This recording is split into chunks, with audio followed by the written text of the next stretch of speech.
In this video I'm going to demonstrate using the LogixOPC standalone server and an Excel spreadsheet as an OPC client. So we'll first look at what's configured. Port _1 was the name given to this port. IP address, of course you'll have to change this for your PLC. We set the read delay time to 250. We configured 6 tags. These are the actual tag names in the PLC. You'll have to look at the help file if you want to know more about addressing, but they do have to match, and then the types have to match. And we can do a test for the names by pushing the test button and test, and we see that they were all successful. If there was an error, it would show up over here and you would have to find the problem. This tests that the tag names exist. It doesn't test for the correct data types because it does do some behind the scenes casting. But you do want to make sure that if it's declared as a float inside the PLC, it is a float here. Double integer, double integer. Select cancel. Now if we look at the monitor, we see the OPC information. There are no clients connected. We'll start the spreadsheet.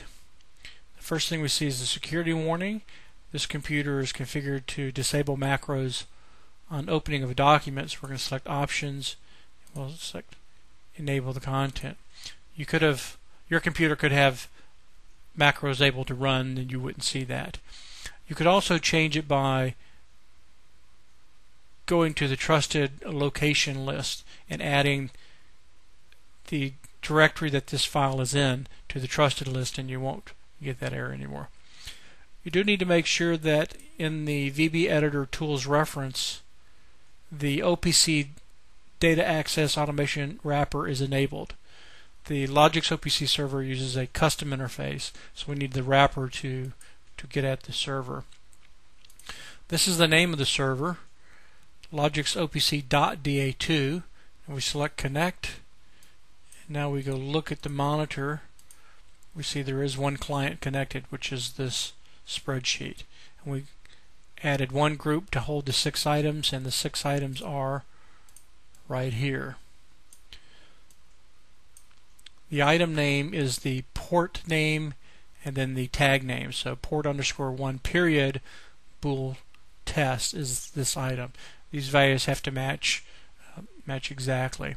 Over here we see the values and the timestamp. We haven't issued a read yet, so these are all 0. So if we issue a read, we see these change and we see the timestamp change. And I'm going to go into the PLC and I'm going to change that float value to 1, 2, 3, 4, 5, 6 and issue a read, and we see we get the 1, 2, 3, 4, 5, 6 and the timestamps change. We can also write values into the PLC. So for example, if we take this string here and change it to AABB and issue a write, and now we'll just clear all of these out and issue a read, and we see the AABB came back. If we want to look at the VBA scripting, we select developer, we select design mode, then double click on one of the buttons and we can open up the editor. And it starts with some compile directives, some global variables. This is the connect button. Click. As you see right here, it's going to be trying to connect to OPC server 1, which is just the object that holds it. But it gets the name from the cells, and this is row 4 column 2. So if we go look, row 4 column 2. So this is the name it's going to be trying to use to connect.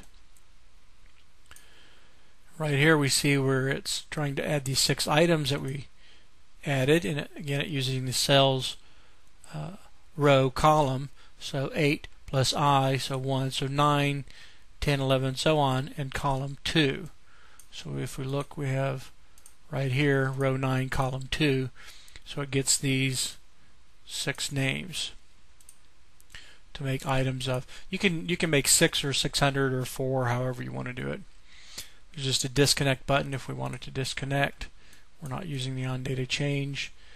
The read button, first it gets the handles. We're going to read all 6 at one time. then it issues a sync read, and then it puts the results inside the cells. This is the write button. We write all 6 at one time. You could choose just to write 1 or 4, however you wanted to do it. So we get the handles, and then we write. We get the values from the cells, and then we write the command. And we're using sync reads and writes. You can look at the OPC automation PDF specification to find out what these different commands are. And that's it.